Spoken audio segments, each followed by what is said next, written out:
The Morrises are experts in non-lethal weapons technology. They are consultants to the Defense Department, CIA, NSA, and world-renowned think tanks. The technology necessary to project three-dimensional images to a point in space requires no new breakthroughs in science. We have the technology now. Overall, the non-lethal weapons development program is aimed at giving our military options between talking and shooting. Specific system development we really can't talk about. But the Morrises did talk in general about secret military experiments with lifelike 3D projections in the sky called holograms. Holograms on a battlefield would be to divert the attention of the enemy, to deliver propaganda or something very frightening to make the enemy run away if you think that he will believe that what you are sending is really an angel, a devil, a UFO.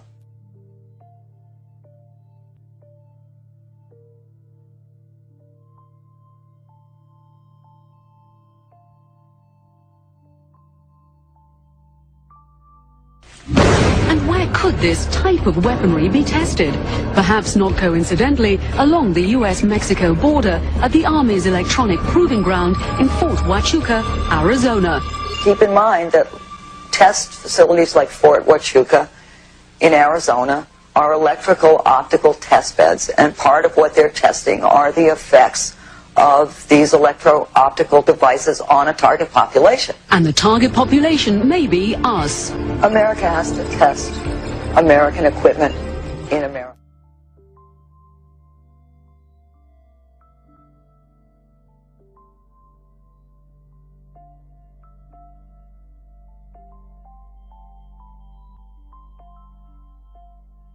The ultimate weapon in the info war would be so secret, so invisible, so undetectable, you would never know your mind was under attack.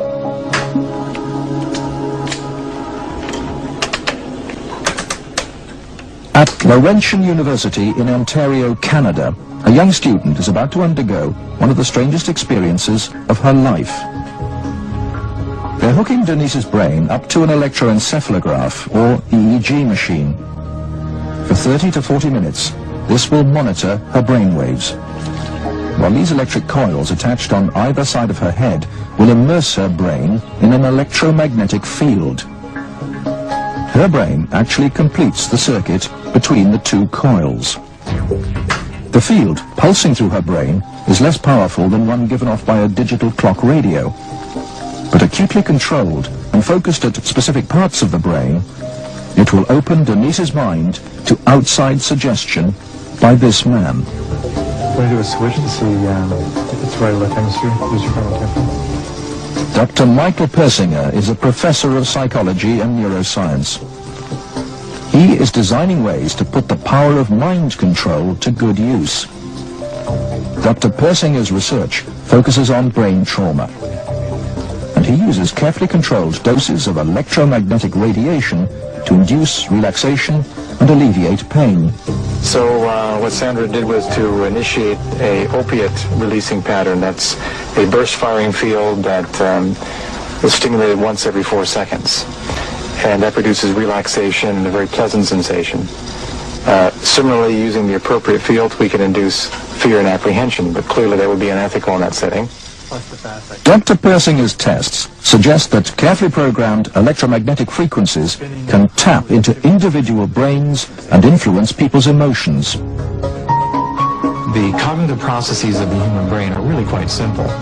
And if you understand how they work, you can make entire populations think and decide the manner in which you wish. Many experts are skeptical of such an Orwellian scenario, but Persinger thinks the implications are chillingly real. Suppose you generate a field that produces fear, fundamental fear, in large numbers of people. And then, over the television, more traditional way, as you say, the reason we're having this fear is because of this particular group. And now you start to move the population believing in a direction that you wish. To influence 250 million people, the equivalent of the entire population of the United States, may not be that difficult. According to Dr. Persinger, we already have the technology, satellites and television and radio transmitters. Mind control may already be happening. We know the mysterious PSYOPs plane can beam persuasive sounds and pictures into people's television sets. Will it someday beam disturbing frequencies directly into the mind? Mind control will be the ultimate non-lethal weapon.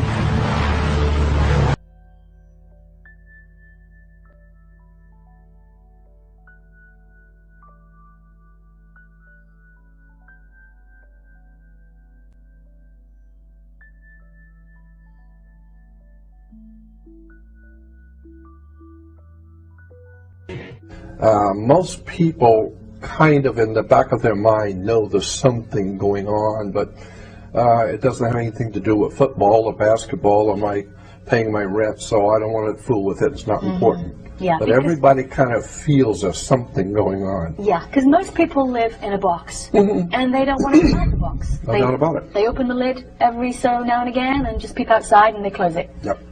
Do you think the governments are going to let us know at some point? I think, I'll tell you what, again, it's just my opinion. Norio Hayakawa is a very good friend of mine. He's rather famous in the speaking circuit. And he's always talking about how he believes that the government is going to stage some kind of a UFO landing, and it's going to frighten everybody, and all the nations will come together and collectively come together as a trick. Like a War of the Worlds. Yeah, like a War of the Worlds. Right. And it's all going to be a trick, he thinks. Right. It's all going to be planned.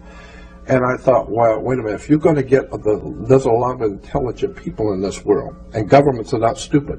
So if you're going to pull off something like that, it better look good. Because it's going to be, Absolutely. right, it better look good and very Absolutely. realistic. I have then said, I can look at the same facts that he's stating and come up with a different conclusion. I'm of the opinion that very well possibly there's going to be an alien invasion.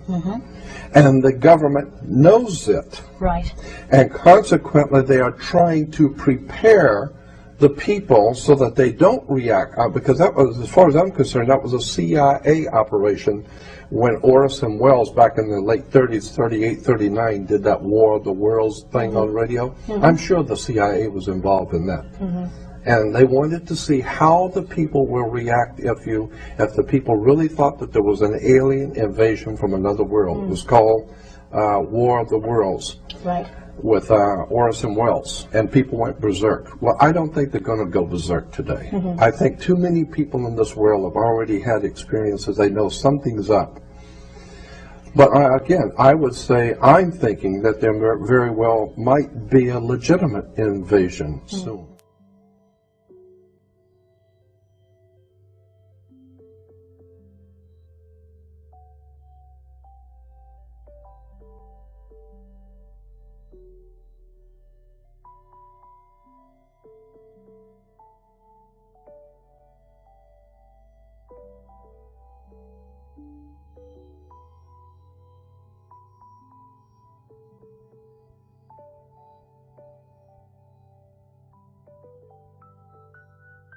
Project Blue Beam is a top-secret operation of the National Aeronautics and Space Administration, also known as NASA, of the United States of America.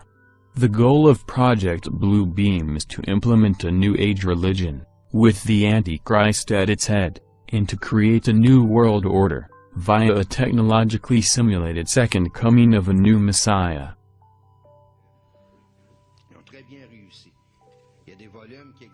The allegations were presented in 1994 by Quebecois journalist and conspiracy theorist Serge Monast, and later published in his book Project Blue Beam, NASA. In the 1970s and 1980s, Monast was a journalist, poet, and essayist. He was an active member of the Social Credit Party of Canada.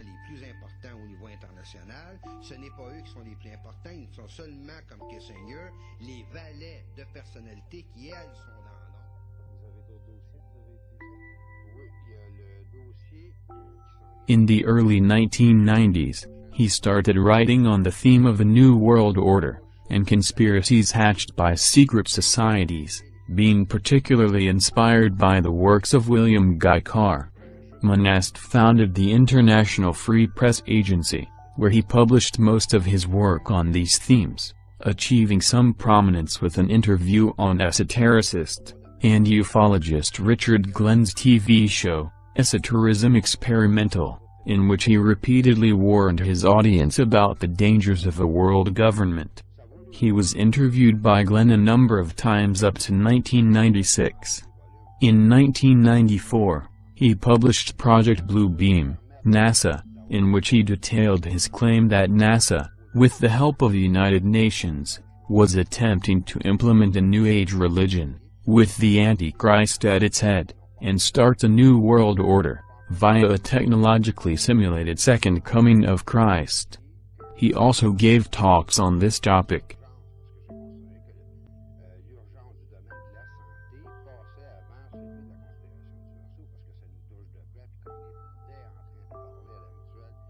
We have before us the opportunity to forge for ourselves and for future generations a new world order, a world where the rule of law, not the law of the jungle, governs the conduct of nations. When we are successful, and we will be, we have a real chance at this new world order, an order in which a credible United Nations can use its peacekeeping role to fulfill the promise and vision of the UN's founders. After 1989, President Bush said, and it was a phrase that I often use myself, that we needed a new world order.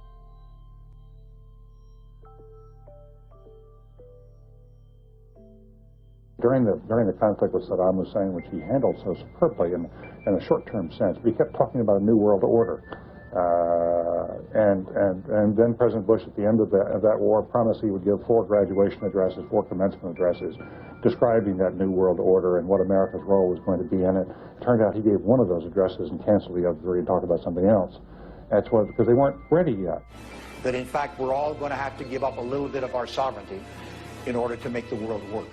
And this present window of opportunity, during which a truly peaceful and interdependent world order might be built, will not be here for too long. Already there are powerful forces at work that threaten to destroy all of our hopes and efforts to erect an enduring structure of global cooperation. Are you optimistic a global system can happen from what we've heard so far? It could happen, and in fact it's in the works. By 1995 and 1996, Monast said he was being hunted by the police and authorities for involvement in networks of prohibited information. He had homeschooled his 2 children, who were then taken away, and made wards of the state in September 1996 so that they would receive a public education. Serge Monast died of a heart attack in his home in December 1996, at the age of 51, the day after being arrested, and spending a night in jail. His followers claim his death was suspicious, suggesting he was assassinated by psychotronic weapons to keep from continuing his investigations.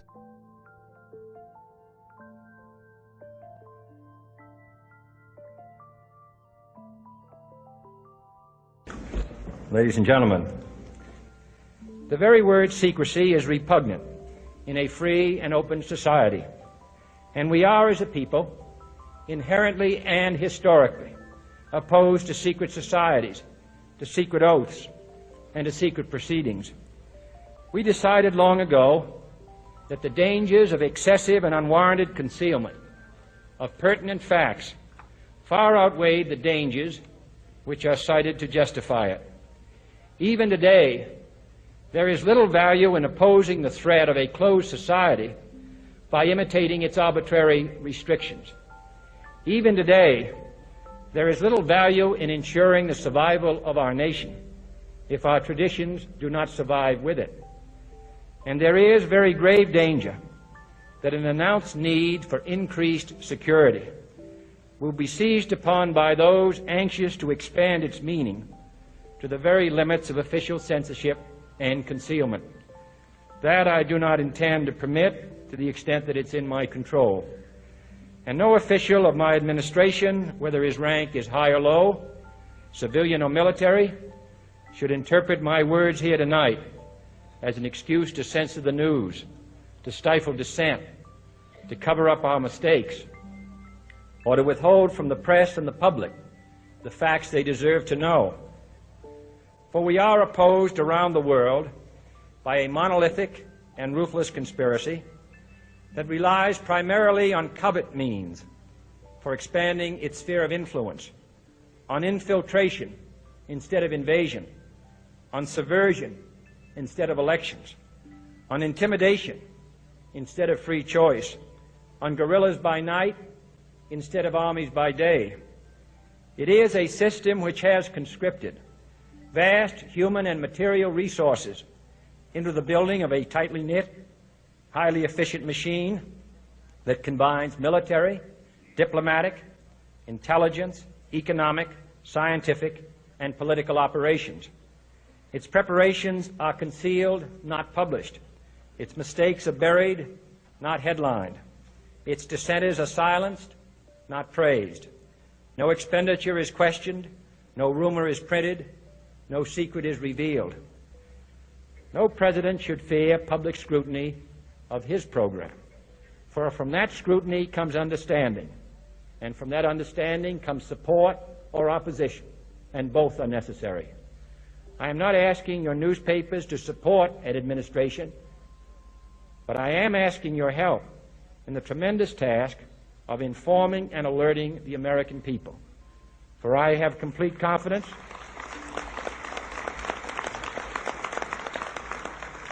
in the response and dedication of our citizens whenever they are fully informed. I not only could not stifle controversy among your readers, I welcome it. This administration intends to be candid about its errors.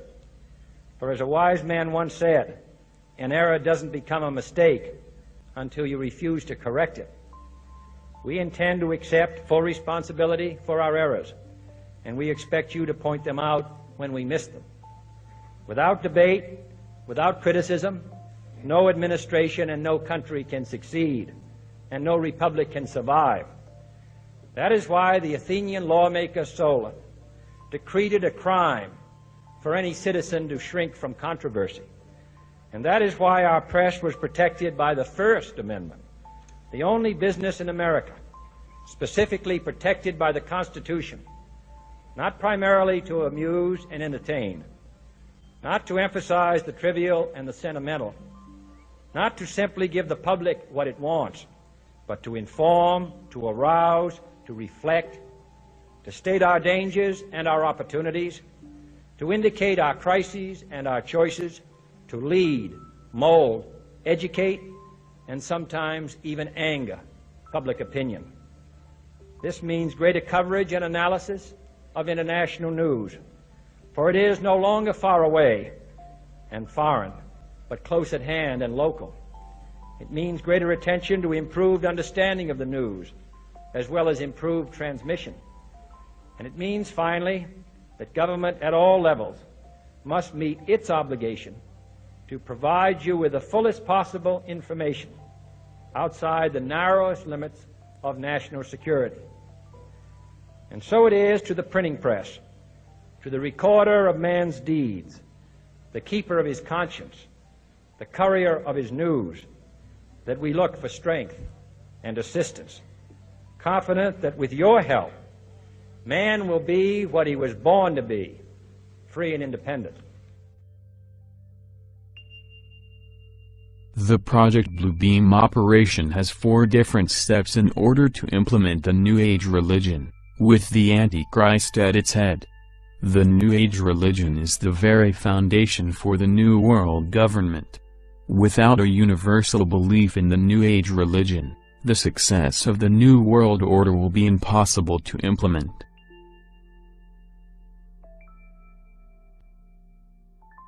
We all worship the same God, Christian and Muslim? I think we do. Does. We have different routes of getting to the Almighty. Do Christians and non-Christians, do Muslims go to heaven, in your mind? Yes, they do. We have different routes of getting there. I think everybody that loves Christ or knows Christ, whether they're conscious of it or not, they're members of the body of Christ. And that's what God is doing today. He's calling people out of the world for His name, whether they come from the Muslim world or the Buddhist world or the Christian world or the non-believing world. They are members of the body of Christ because they've been called by God. They may not even know the name of Jesus, but they know in their heart that they need something that they don't have, and they turn to the only light that they have. And I think that they are saved and that they're going to be with us in heaven. Until I die, I'll proclaim nothing but love for all my brothers and sisters in Christ, my Catholic brothers and sisters, Protestant brothers and sisters, Christian Reformers, Lutherans, I don't care what label you are. And you know, Jack, there are so many other Protestant ministers who are doing the same thing as you. Yes. You're comfortable with the Vatican? Oh, I'm very comfortable with the Vatican. I've been to see the Pope several times. They believe in Christ. They believe in the death of Christ on the cross and His resurrection. I feel that I belong to all the churches. I'm equal at home in an Anglican or a Baptist church or a Brethren Assembly or a Roman Catholic church. You know what, we don't all have the same views, and I realize Mormonism is not traditional Christianity, but I'm probably a little broader and more open in the fact that when somebody loves Jesus and believes they're the Son of God, that's good for me. Robert McGinnis with the Family Research Council says it appears the hidden agenda is to unite people under one religious organization so they will peacefully accept UN goals such as population control, abortion rights, and one world government. The Blue Beam Project will pretend to be the universal fulfillment of the prophecies of old, as major an event as that which took place 2,000 years ago.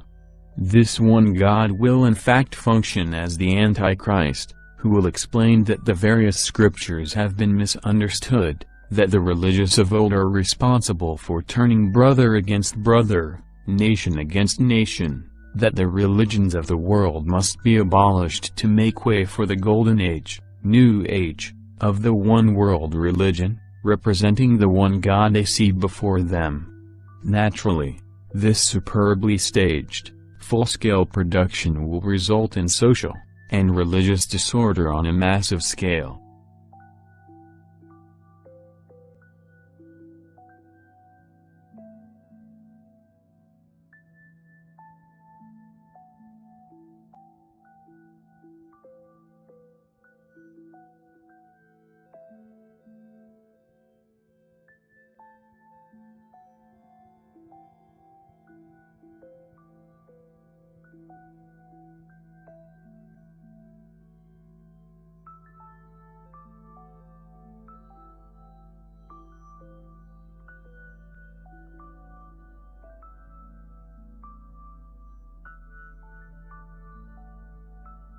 Well, archaeologists in southern Israel making a major discovery, shedding new light on biblical history, uncovering a 3,000-year-old metropolis, once inhabited by the Philistines. Well, the Hebrew Bible's ultimate bad guy is one of the city's most famous residents, Goliath, you know, the warrior defeated by a young King David.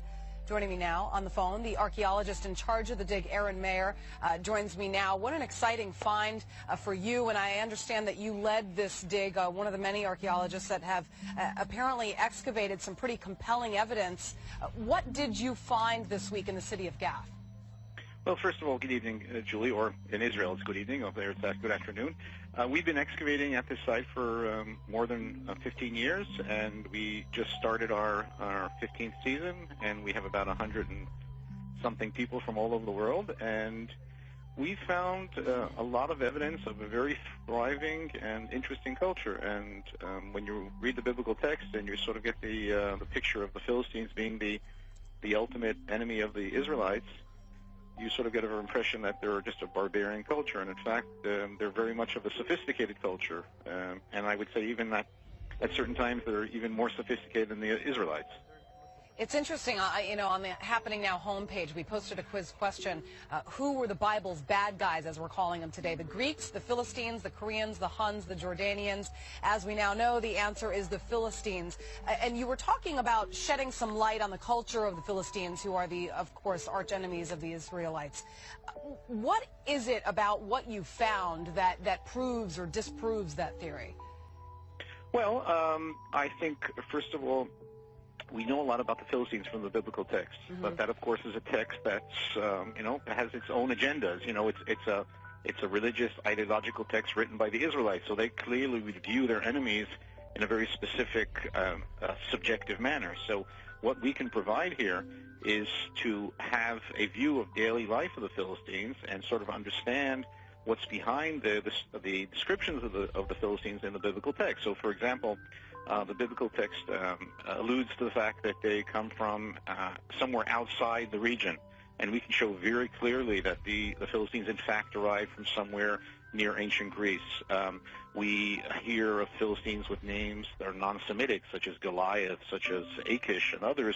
We can show this based on the archaeological evidence. And we can even show very simple things of daily life, substantial differences between the Philistines and the Israelites, which probably in ancient times really define these two cultures. Just like today, we very often define the differences between ethnic groups based on what they wear, what they eat. So, for example, the Philistines ate pig and dog meat. The Israelites wouldn't touch that. So this is probably things that were very substantial. And when you look at stories of, like, Samson fighting against the Philistines, but he didn't only fight against them, he also married a couple of them. So there's a very intricate relationship between the Philistines and the Israelites. And it still is. Aaron Mayer, thank you very, very much. We appreciate you coming on. We're going to take a... The first step of Project Blue Beam concerns the breakdown of all archaeological knowledge. This will apparently be accomplished by faking earthquakes at precise locations around the planet. At these new locations, supposedly new discoveries will finally explain to all people the error of all fundamental religious doctrines, specifically the Christian and Muslim doctrines. The falsification of this information will be used to make all nations believe that their religious doctrines have been misunderstood for centuries, and misinterpreted. These new rediscoveries will be used to discredit all fundamental religious doctrines. This is the first preparation for the plan for humanity, because what they want to do is destroy the beliefs of all Christians and Muslims on the planet. To do that, they need some false proof from the far past that will prove to all nations that their religions have all been misinterpreted and misunderstood. All right, it is great to have you along for breakfast this morning. Our next guest, Lloyd Pye, is the caretaker of what's referred to as the Star Child skull, an unusually shaped skull found in Mexico. Now, he's in the country, in New Zealand, this week, raising money to research the skull's origins, which he believes could be alien. Lloyd Pye is with me. Good morning to you. Thank you. And welcome to New Zealand. Good to be here. We've got a couple of skulls here, and we only have a few minutes, and you've spent how many years on this project? 11th year. In the 11th year. Right. We only have a few minutes. These are model skulls. This is the skull of a slightly smaller than usual normal human being. Right. And this is an exact replica of the skull that was found in Mexico in, 1930? Right, exactly. All right. Well, the differences are that the bone in this one is half as thick as it should be. If you're welcome to pick them up and feel. The difference in weight is striking. Substantial. Exactly. Yeah, if you hold that one, you'll see. Yeah, that's very, very light. Right. And yet, it has been deemed to be twice as strong as average bone. Right. It's got some fibers woven through it, Paul, that is like no other bone in the world. There's no other bone we know of that has these fibers woven through, and those add strength to it. Another thing that does is the bone itself is more like tooth enamel than bone. It's much harder than average bone due to its chemistry. So that's one of just many things that are very, very unusual about this skull. As we were saying, it's weighs half as much, the bone is half as thick, it's 2 or 3 times as hard. If you look around here at the rear, one of the most important differences is this area right here is, as you can see and feel, is a dent. We all have a knot at the rear of our heads. Yes. Everybody has that. And that's human, monkey, chimp. Every animal that's got a head attached to a neck has this. This does not. This is missing that. Right. And There are its also neck- some interesting nasal formations there too, aren't there? Well, it has no sinuses, for example. It's got very, very shallow eye sockets. So if it had eyes like human eyes, it would be very dangerous because it would be bulging off the face. Now, the one thing I mean, there are certain things we know as an absolute fact. We know as an absolute fact that this is bone. We know as an absolute fact that it is a skull. Exactly. So those things we know. Now lay people are going to look at that and they're going to say, is it not just a deformity? We've had experts of various kinds look at it in great detail, and they can't come up with a deformity that would cause all these things to change about it. It's chemistry, put fibers in the bone, give it such an increased brain capacity, take away its sinuses. When you add up all the things that are different about it, there's no deformity known that makes it that way. Plus, we have the fact of a DNA test that was run already that's established that its mother was human and its father was not. We don't know what his father was. From preliminary DNA tests, because obviously you want to raise some more money to do much more in-depth DNA tests, because you would like from that to construct an entire skeleton, effectively. But from the preliminary tests, you've determined that it is of or involves human form, human origin. What we think, looking at the DNA test from 203, we're fairly convinced that it's a human-alien hybrid of some kind. What we need to establish by getting the test to recover the entire genome, we will be able to lay its full genome down against a human, against a chimp, against a gorilla, and soon against a Neanderthal, and we will know where it lays on that line. All right. It's fascinating, and I mean, you'd have to be a fool to sit here and not be fascinated by it. And obviously, it's compelled you for many, many years. You are an ex-US intelligence special agent. Right. But when you say its mother was human, its father was an alien, a huge number of people will think you are a kook. Right. Well, they have every right to think that. When I first saw it and they first gave it to me and I first started, I thought sure it was a deformity. I was confident it had to be a deformity. And every test we've done many tests, all the tests you can do really, up to this final genomic DNA test. We've done everything we can do, and every test it's passed. You will be speaking in New Zealand? I'm speaking in New Zealand on Sunday at the Mount Albert War Memorial. If anybody interested in attending, contact uncensored.co.nz or co-nz, however you say it. Yep. Right. Uncensored Magazine. John Eisen has brought me over to speak at that. And we will have details on our website too, so people can go to our website. Lloyd, thank you very much for joining us. Lloyd Pye. That is extraordinarily light. Feel how light that is. So it's half the weight, twice the strength. Pass me the other one, please. Just sure. Ooh, Didn't you believe me, Ali? No, I believed you. I just wanted, I like to get my hands on things for myself. Thanks. That's extraordinary. Yeah. Oh, I'd really like it's to hear weird, the isn't full it? story It's from you weird. on Sunday. Yeah. Thank you very much. Crusoe! Crusoe!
初ネッシー東京湾に現れるビッグイベントの瞬間でした。Thank you very much, Alex 君。Thank you. Thank you.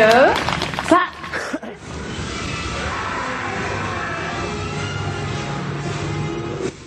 ネス湖に消えたと言われるあのネッシーがなぜか東京湾に出現。お台場の海で暴れるこのネッシー、実はこちらウォータースクリーンというもので、特殊機器によって水を扇状に吹き上げスクリーンを作り出し、立体的な動画を映し出す新技術なんです。ネッシーと少年の友情を描いた映画のイベントが行われ、水のスクリーンに現れたネッシーは全長15メートルとなかなかの迫力でした。The second step of Project Blue Beam involves a gigantic space show with three-dimensional optical holograms, sounds, and laser projections of multiple holographic images to different parts of the world, each receiving a different image according to the predominating regional national religious faith. This new God will be speaking in all languages. At the end of this light show, the gods will all merge into one God, the Antichrist. These holographic images will be projected from space-based laser-generating satellites, beaming simultaneous images to the four corners of the planet. We see tests of these holographic images every once in a while.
Déjeuner, il y a plus de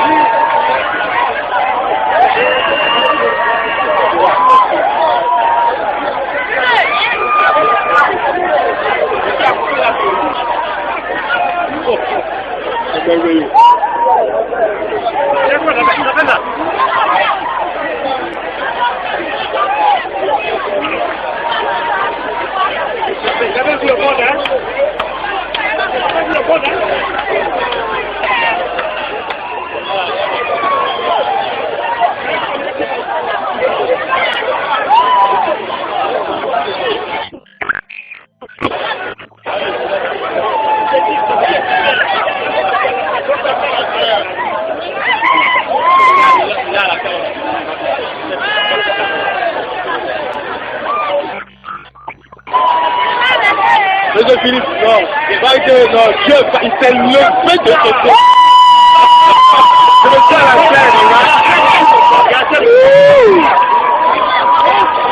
Hallelujah! Amen! That's wonderful! The result of these deliberately staged events will be to show the world the new Christ, the new Messiah, Matria, for the immediate implementation of the New World religion. The voice of the new Messiah will be accomplished with the aid of a Soviet supercomputer, fed with the minute physio-psychological particulars based on their studies of the anatomy and electromechanical composition of the human body, and the studies of the electrical, chemical, and biological properties of the human brain. In the 1960s, Professor Jose Delgado took a normally hostile bull and implanted electrodes into its brain, electrodes that could be activated by a radio transmitter. His objective was to see if stimulation of the bull's midbrain could short-circuit the rage signals, stopping the bull before it reached the matador. After the bull had recovered from the implantation and in mid-charge, the button was pressed. The bull's aggression ceased instantly. A clearer experiment was performed with cats. In this classic example, the hypothalamus, the rhythm maker, was implanted with electrodes. Could it be responsible not just for rhythms, but also for rage? The switch is turned.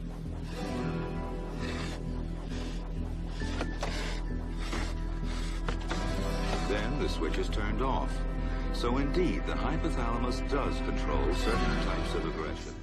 This is CIA Director David Petraeus in a speech he made, or a talk he talked about the Internet of Things. This is what he said. Items of interest will be located, identified, monitored, and remotely controlled through technologies such as radio frequency identification, microchips, sensor networks, tiny embedded servers, and energy harvesters, all connected to the next generation of internet using abundant, low-cost and high-power computing that would transform the art of spying and allow people to be monitored and automatically without planting bugs or direct infiltration. He said that this involved new technologies which added processors and web connections to previously home appliances like fridges, ovens, lighting systems. Remember that for a second. This is known as the Internet of Things. Petraeus has confirmed that people would be watched through televisions. These are Orwell's screens. So the idea of the smart meters is to create this energetic environment, this information environment, which is delivering information about you to the authorities and delivering information from the authorities at the subconscious level to speak to you. The smart grid is watching you. And the idea then is to connect these grids in different countries into a global grid. They talk about it in their documents. These computers were fed, as well, with the languages of all human cultures, and their meanings. The dialects of all cultures have been fed into the computers from satellite transmissions. The Soviets began to feed the computers with objective programs like the ones of the new Messiah. It also seems that the Soviets, the New World Order people, have resorted to suicidal methods with the human society by allocating electronic wavelengths for every person, and every society, and culture to induce suicidal thoughts if the person doesn't comply with the dictates of the New World Order. Deadly and dedicated. In this note from White's diaries, it says, "Call Lovell regarding TD." TD was a rather transparent cover for Truth Drug. George White worked with the Truth Drug Committee here at St. Elizabeth's Hospital in the nation's capital. They experimented with mescaline, scopolamine, and marijuana on unwitting victims. The committee soon learned there was no easy panacea, no truth drug at this stage. But White and later colleagues would not stop trying. The goal remained the same: As this 1952 CIA memo says, the aim is controlling an individual to the point where he will do our bidding against his will, and even against such fundamental laws of nature as self-preservation. But it was a discovery here in Basel, Switzerland, at Sandoz Laboratories by Dr. Albert Hoffman, that led the intelligence agencies of America to believe that they had found the panacea.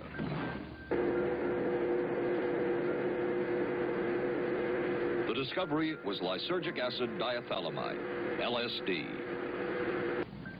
From a previously classified deposition of Dr. James Cattell, who administered the mescaline derivative, on the purpose of the drug testing, to produce symptoms similar to those that you see in schizophrenia, on how much the patient knew about all this. We didn't delineate all the possibilities of what might happen because then you contaminate your experiment. Cattell then relates that he never even knew what drug he had given Harold Blauer because of the secrecy of the Army experiments. We didn't know whether it was dog piss. This was secret. This was a secret. We weren't in on it. We asked Blauer's daughter Elizabeth for her reaction. What? How can anybody react to that? I mean, that is so far from what you'd expect from a human being, never mind a doctor, never mind a professional specialist who's supposed to care about people's minds. It's unbelievable. A suit filed by Elizabeth Barrett against the Army Chemical Corps is now pending in federal court. Other Army experiments continued on mental patients around the country. Work done at the Tulane Medical Center in New Orleans involved several drugs, hallucinogenics, and electrodes implanted in the brain. The chief researcher was Dr. Russell Monroe, now head of the psychiatry department at the University of Maryland. These are various progress reports written by Dr. Monroe and recently obtained by ABC News. From one of the progress reports, a report of a woman who had electrodes implanted in the brain and was then given LSD and other drugs. She became agitated, cried, lapsed into a trance-like state.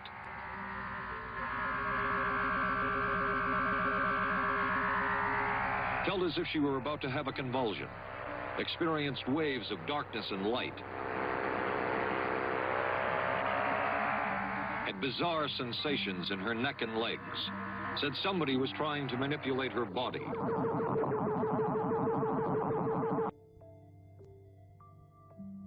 The third step of Project Blue Beam deals with telepathic electronic two-way communication, where ELF, extra low frequency, VLF, very low frequency, and LF, low frequency, waves will reach each person from within his or her own mind, convincing each of them that their own God is speaking to them from the very depths of their own soul.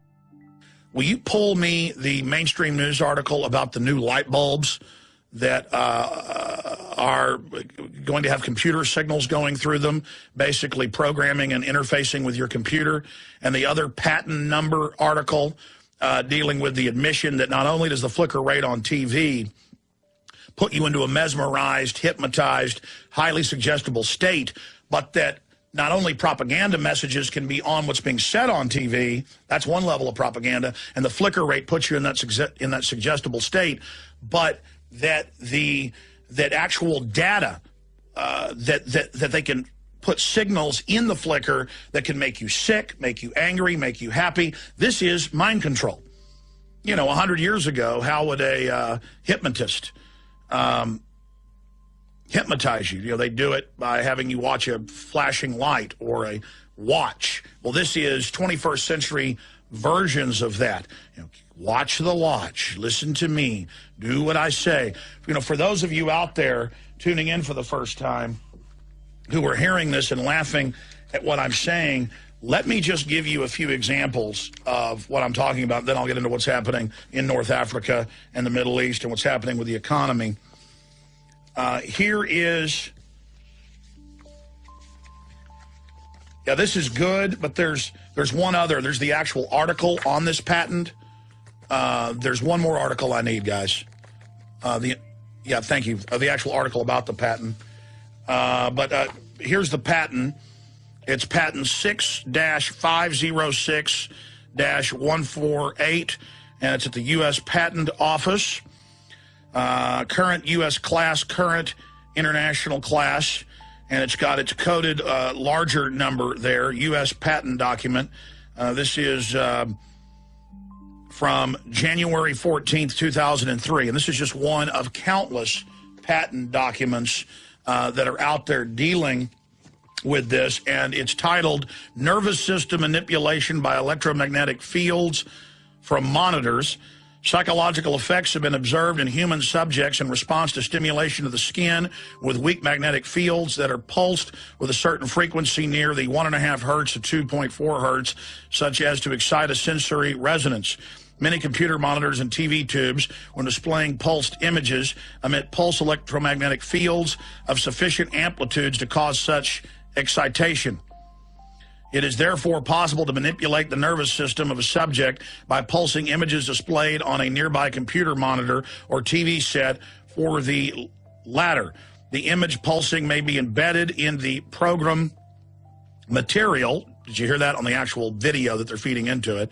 You know, the original signal, or it may be overlaid by modulating a video stream, either with an RF signal or as a video signal.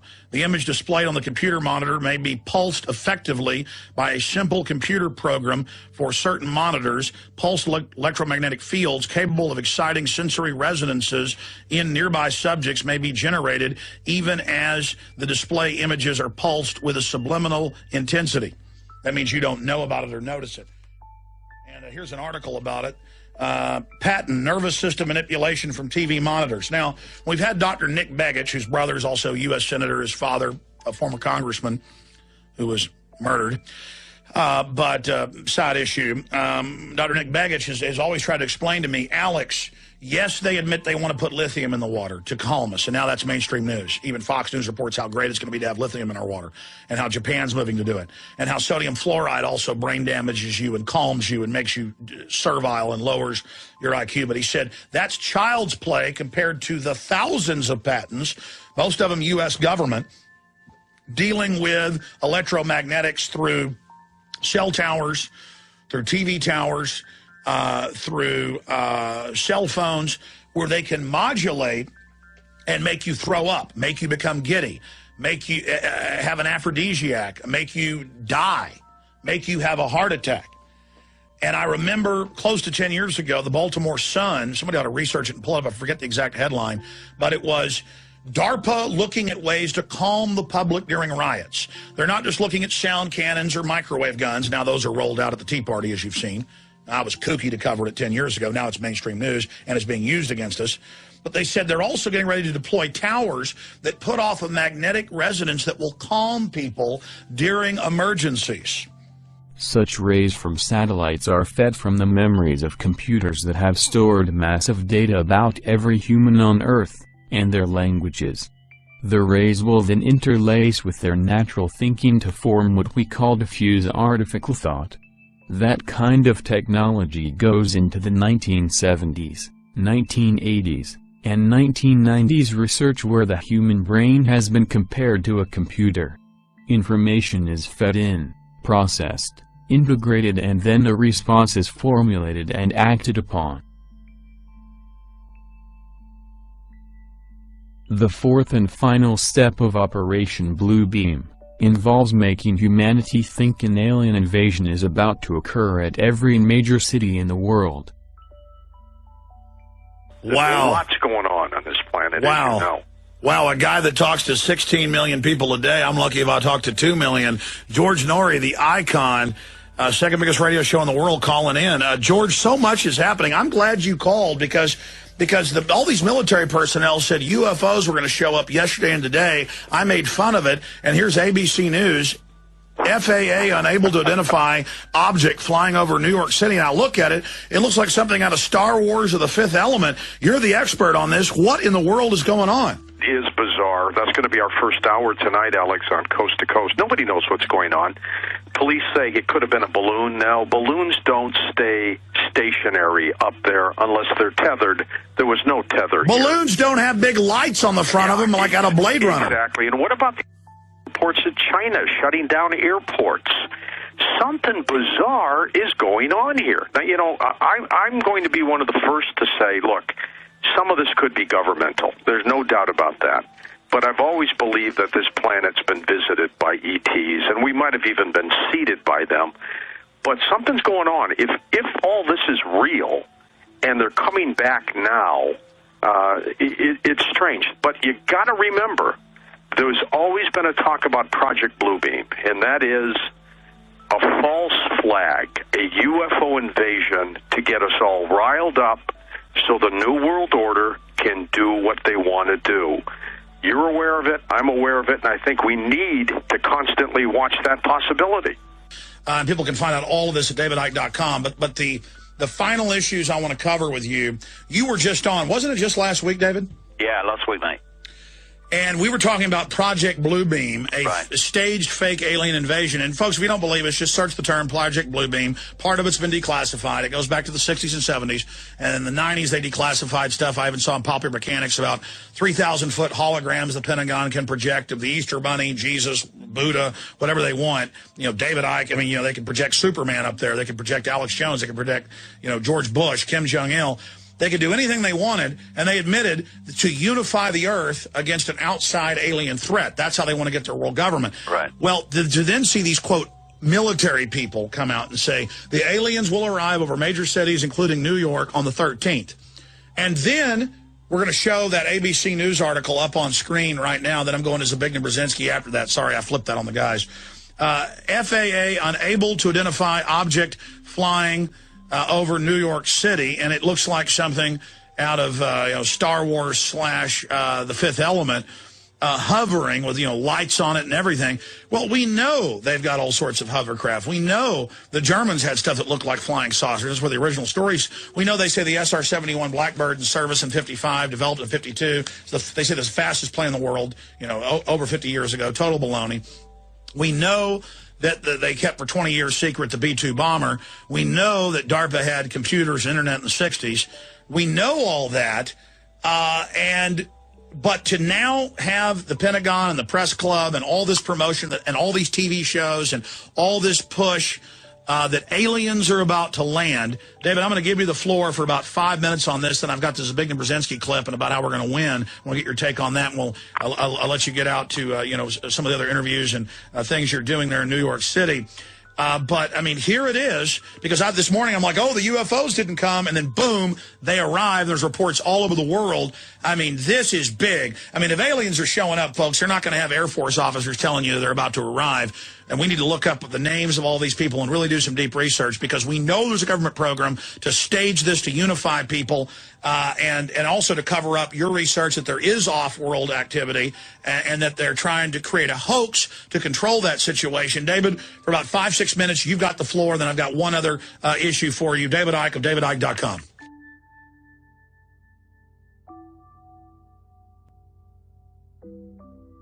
Slowly over time, the New World Order has been trying to convince the masses through conditioning that aliens are real, and are visiting our planet. As part of the Iron Mountain Report, supposedly commissioned by the United States government in the early 1960s, a possible alien threat scenario was envisioned in this report as a means to uniting the masses together against an alien invasion. Slowly the masses have been exposed over time to the possibility of aliens inhabiting our universe. The movie Independence Day was the first to forward this notion, along with Battle, Los Angeles and many others. Manufactured UFO sightings and spacecrafts have been seen for decades and have been increasing in numbers in recent years and months. We have astronauts and military departments from all across Europe and even here in the United States disclosing possible UFO sightings and encounters in a concerted effort to convince us that aliens are real. We even have the Pope and the Vatican's astronomy experts telling us that aliens are real. More secure for you and your children.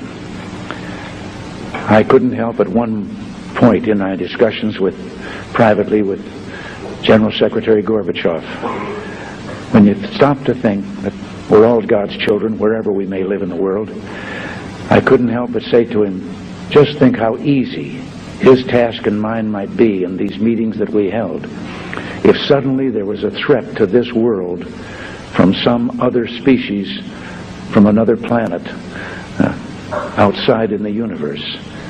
We'd forget all the little local differences that we have between our countries, and we would find out once and for all that we really are all human beings here on this earth together. But there are no aliens there. So then when the Roswell thing came up, I knew we'd get, gazillions of letters. So I had all the Roswell papers reviewed, everything. If you saw that there were aliens there, would you tell us? Yeah. You would?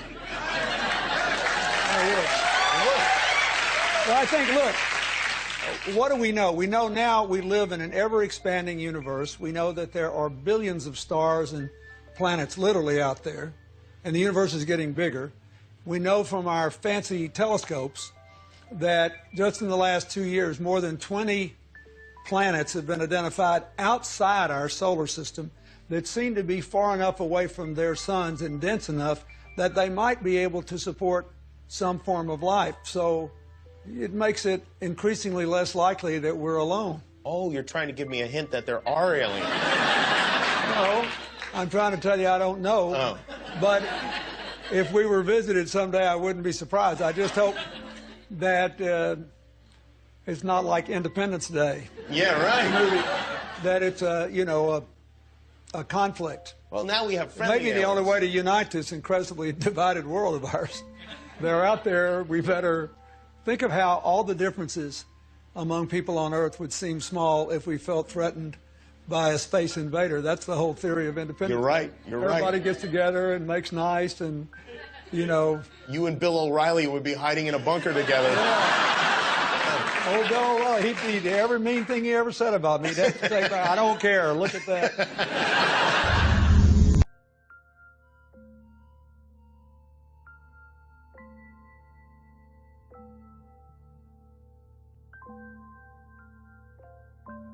American presidents, key politicians and connected insiders have publicly wondered about mankind's fate if the planet was attacked by alien forces without provocation. Would such an attack, such as the one depicted in the science fiction classic movie, Independence Day, result in a one-world government? In this final phase of the plan, it will be made clear to the people that an alien invasion is imminent and the consolidation of government, religion, military and economic institutions will be needed for mankind to survive. This false attack is a way to push each major nation into using its nuclear capability to strike back. In this manner, it would put each of these nations in a state of full disarmament before the United Nations takes over. The U.S. presidential motorcade arrives at the United Nations, passing the ever-present groups of demonstrators assembled on the other side of the road. A sense of anticipation in the General Assembly chamber, and a warm reception for Barack Obama as he walks to the podium, his wife seated among the heads of state and dignitaries. The time has come for the world to move in a new direction. We must embrace a new era of engagement based on mutual interest and mutual respect, and our work must begin now. And the president outlined his vision of a new world order in which the U.S. would participate fully, one rooted on 4 basic principles: non-proliferation and disarmament, the promotion of peace and security, the preservation of our planet, and a global economy that advances opportunity for all people. The UN Secretary General had opened proceedings, sticking to his allotted time, calling for international unity. If ever there were a time to act in a spirit of renewed multilateralism, a moment to create a United Nations of genuine collective action, it is now. Now is our time. A time to put the united back into the United Nations. United in purpose, united in action. And a reminder that this UN building is due to be closed for renovation at the end of these proceedings. our common ambition is to make this outward renovation the symbol of inward renewal. A renewal, importantly, in which the United States says it is willing to both lead and be part of. Mike Hanna, Al Jazeera, at the United Nations in New York. Paradoxically, this moment of crisis is also one of great opportunity. And you know, I've been here quite often. You mean to this table? At this table. And excessive optimism is not my distinguishing trait. No, it's not. But so there is excessive optimism now? No, I don't think there's excessive optimism. Okay, well, you moderate optimism. I think that when the new administration assesses the position in which it finds itself, it will see a huge crisis and terrible problems. But it can, I could see that it sees a glimmer in which it could construct an international system out of it. If you look back to the end of the Second World War, many people now think that the period between 1945 and 1950 was in many ways the most creative period or one of the most creative periods of American foreign policy.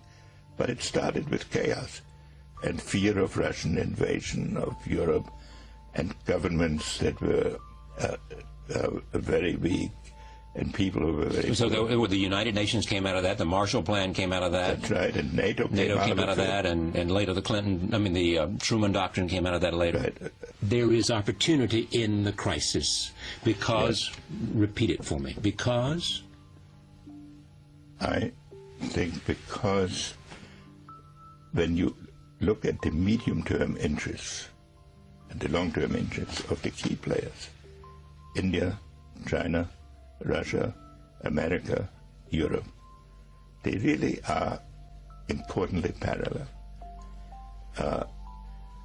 That we should not look at this current situation from a posture of being paralyzed by the symptoms of crisis. Fair enough. Within the crisis, there is opportunity.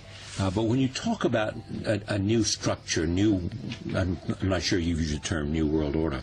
I mean, what is it? Is it simply a world order that's defined by new interest and new mutuality of interest? Well, that's certainly how you have to start. And I know the view that you start by converting the whole world to our political philosophy. I don't think that can be done in 1 or 2 terms of an administration. That's a historic process that has its own rhythm. Has it suffered a setback, A, because of Iraq, and B, because of the economic crisis? And what suffered a setback? The idea of America leading and building a whole new consensus for a kind of... Look, there are so many problems in the world at this moment that can only be dealt with on a global basis. And that's unique. Proliferation. Environment. Environment. In some cases, global health. Right. So all of these issues necessitate a global approach. So you don't have to invent an international order. And so every country has to mitigate its pure national interest by the global necessities to some extent. Or define its natural interest by the global necessities. But it cannot push its own technically selfish interests in talking to the leaders of the world that I have met and counted in recent months. To what extent their willingness to cooperate with America has been enhanced by the very recent crisis. The economic crisis. The economic crisis, and also the way the whole international system is evolving. And I'm not saying that leaders will be able to be up to all the opportunities that I may, as an outsider, may perceive. But I think they can start moving in that direction. And I'm actually fairly hopeful that we will be moving in that direction. It seems to me the larger point you're making is that the economic crisis that is prevalent in the United States, in Europe, in Russia, and in China, India, offers an opportunity to make a case for something new rather than something old. Yes, funnily enough, even the jihadist crisis is teaching everybody. It's bringing home to everybody that international affairs cannot be conducted entirely by drawing borders and then defining international politics by who crosses what borders with organized military force.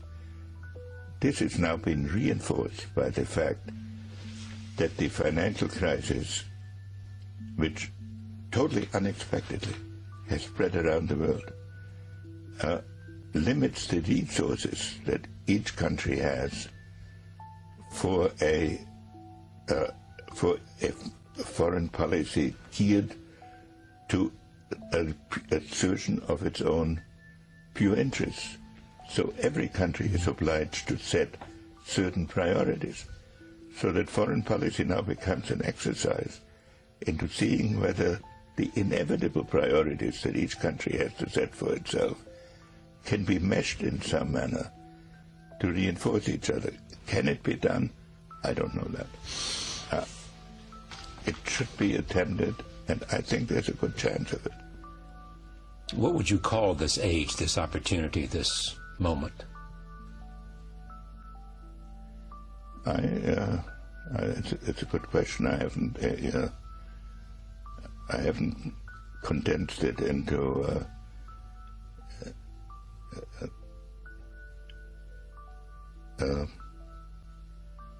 maybe the age of compatible interests. Pretty good. Thank you. Good to see you again. Great pleasure to be here. Henry Kissinger, back from Russia. Many questions about Russia we didn't get to, the relative power of Medvedev and Putin and all of that in terms of Russia and its internal questions as well. But this evening, a look at how the world might be.